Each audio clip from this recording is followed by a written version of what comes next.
Good morning students. आज 12 नवंबर 2020 है और आज आपकी कक्षा 8 में वर्कशीट संख्या 14 में विषय हिंदी का टर्न है। बच्चों, आज की विषय हिंदी में आपका कबीर की साखियाँ टॉपिक को हम पढ़ेंगे और इसके प्रश्नों को भी हल करेंगे। बच्चों, कबीर जी जो थे उनके बारे में मैं आपको हल्का सा बता दूं। कबीर जी एक संत थे या हम उनको कह सकते हैं एक समाज सुधारक थे। उन्होंने समाज सुधार के लिए बहुत ही प्रयास किए और उनका जो साहित्य है वो इसी को समर्पित। तो चलिए बच्चों, जल्दी से हम आज की वर्कशीट कंप्लीट करते हैं और देखते हैं आज की वर्कशीट में हमें कबीरदास जी के बारे में क्या जानने को मिलता है। उनकी साखियाँ पढ़ते हैं। बहुत ही अच्छी साखियाँ और दोहे लिखा करते थे वो।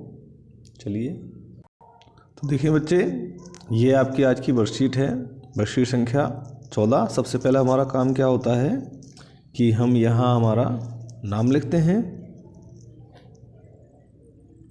और यहाँ हमारे कक्षा अध्यापक का नाम लिखते हैं। ठीक है बच्चों, तो देखिए आज की वर्कशीट में कबीरदास जी के बारे में ज़रा हम देखें तो कबीरदास जी जो थे उनका जन्म 1455 में, संवत 1455 में यानी कि 1398 ईस्वी में हुआ था। वैसे उनके जन्म के बारे में ज़्यादा स्पष्ट जानकारी नहीं है। कुछ जनश्रुति यानी कि लोगों के द्वारा ऐसा सुना जाता है कि वो एक विधवा ब्राह्मणी के गर्भ से जन्म हुआ था, जिन्होंने उसे त्याग दिया था और एक जुलाहे दंपत्ति ने यानी जुलाहे माँ बाप ने उनको पाला था। उनको वो नदी के किनारे पड़े हुए मिले थे और उन्होंने उनका पालन पोषण किया और उनका जो नाम था उनका नीमा और नीरू उनका नाम था। कबीर जी की मृत्यु जो है वो 120 वर्ष की आयु में 1518 ईस्वी में यानी कि संवत 1575 में हुई थी मगहर में।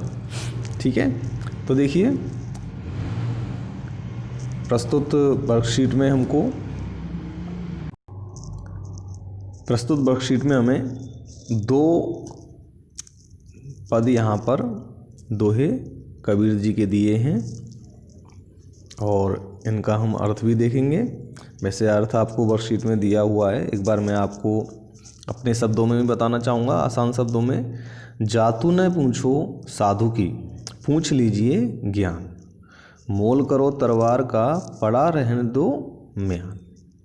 यानी कि कबीर जी कहना चाहते हैं कि किसी के धर्म से या जाति से किसी को कोई भी लेना देना, कोई मतलब नहीं होना चाहिए। केवल उसके ज्ञान की बात करनी चाहिए, यानी कि उसमें क्या गुण हैं, उसके ज्ञान क्या है, यानी कि उसके गुणों के बारे में और उसके ज्ञान के बारे में बात करनी चाहिए। उसी से उसको उसी के आधार पर उसके साथ व्यवहार करना चाहिए। ऐसा नहीं है कि कोई अगर ऊंची जाति का है तो उसके साथ अच्छा व्यवहार कीजिए, चाहे उसमें गुण हो या ज्ञान हो, कुछ भी नहीं है। नहीं, कबीर जी कहते हैं कि जिसमें जितने गुण हैं, जितना ज्ञान है, उसके अनुसार उसको सम्मान देना चाहिए, उससे बात करनी चाहिए।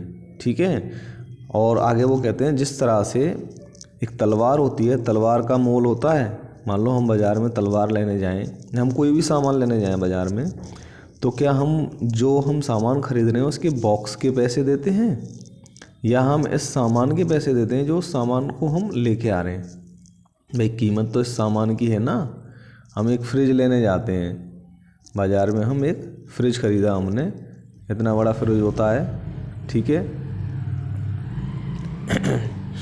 अब उसका बॉक्स होता है इतना बड़ा, उसने बड़े बॉक्स में वो पैक आता है, तो क्या हम इस बॉक्स की कीमत देते हैं उसको? नहीं ना, हम इस फ्रिज की कीमत देते हैं। तो इसी तरह से वो कहते हैं कबीर जी कि म्यान को पड़ा रहने दो, म्यान की चिंता मत करो। यूज जो है, उपयोगिता जो है वो तलवार की है। ठीक है बच्चों, आगे देखिए। आगे कबीर जी कह रहे हैं कि आवत गारी एक है, उल्टत हुई अनेक। कहे कबीर नहीं उल्टिए, वही एक की एक। तो कबीर जी कहते हैं अगर आपको कोई गाली देता है तो उसको पलटकर गाली नहीं देनी चाहिए। क्योंकि गाली एक आती है, जब आप दोगे किसी दूसरे को वापस गाली, दो हो जाएगी, फिर वो देगा, फिर आप दोगे, तो इस तरह से वो अनेक हो जाएंगी। वो कहते हैं कि अगर आपको उसको नहीं उल्टोगे तो वो एक की एक ही रहेगी। यानी कि उनका कहने का तात्पर्य यह है, गाली से मतलब यहाँ गाली ही नहीं है, गाली से मतलब है बुरी बातें,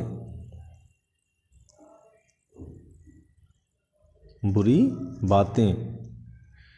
अगर आपको कोई बुरी बातें कहता है तो चुपचाप उन्हें सुन लीजिए, किसी को आगे मत बढ़ाइए। अगर आप बुरी बातों को किसी को फैलाएंगे तो वो बुरी बातें बहुत ज़्यादा समाज में फैल जाती हैं, ये कहना चाहते हैं कबीर जी। ठीक है बच्चों, तो आप देखिए पहले प्रश्न का आंसर, इसके प्रश्न देखते हैं हम। प्रश्न नंबर 1, तलवार का महत्व होता है, म्यान का नहीं। कबीर जी क्या कहना चाहते हैं? तो देखो पहले प्रश्न का आंसर हम कहाँ से लिखेंगे। तो देखिए ये आपके पहले प्रश्न का आंसर है, तलवार का महत्व होता है, म्यान का नहीं। उक्त उदाहरण से कबीर क्या कहना चाहता है? ठीक है, प्रश्न नंबर 2 देखते हैं। ये देखिए प्रश्न नंबर 2 में आप ये आंसर लिखेंगे। यदि आपको कोई गाली दे अब शब्द चाहिए तो आप उससे उलटकर गाली क्यों नहीं देनी चाहिए, क्योंकि वो एक से अनेक में बदल जाती है। ठीक है, तो यहाँ आप ये प्रश्न नंबर 2 में आंसर लिखेंगे। आगे देखिए प्रश्न नंबर 3। प्रश्न नंबर 3 देखिए, कबीर के दोहों को साखी क्यों कहा जाता है? तो देखो साखी का मतलब होता है साक्षी, यानी कि गवाह, गवाह बनकर साक्षात ज्ञान दिया गया है, तो इसलिए कबीर के दोहों को साक्षी कहा गया है। ठीक है, तो देखिए पाठ से अलग प्रश्न नंबर 4 जो है, पाठ से अलग कबीर के 5 दोहे ढूंढ कर लिखिए। इसमें आप अपने माँ बाप भाई बहन की भी मदद ले सकते हैं। ठीक है, तो देखिए मैं आपको दोहे बता देता हूँ, कोई भी आप 5 दोहे उनमें से लिख दीजिएगा। ठीक है, तो देखिए बच्चों ये आपके कबीर के कुछ प्रसिद्ध दोहे हैं जिन्हें आप लिख सकते हैं। इनके अलावा भी आप अपनी इच्छा से और दूसरे दोहे भी आप अपने आंसर में लिख सकते हैं। ठीक है बच्चों, ऐसा नहीं है कि मैं ये बताना चाह रहा हूँ कि केवल इन्हें ही आप लिखें और ये ही सही होंगे, ऐसा नहीं है।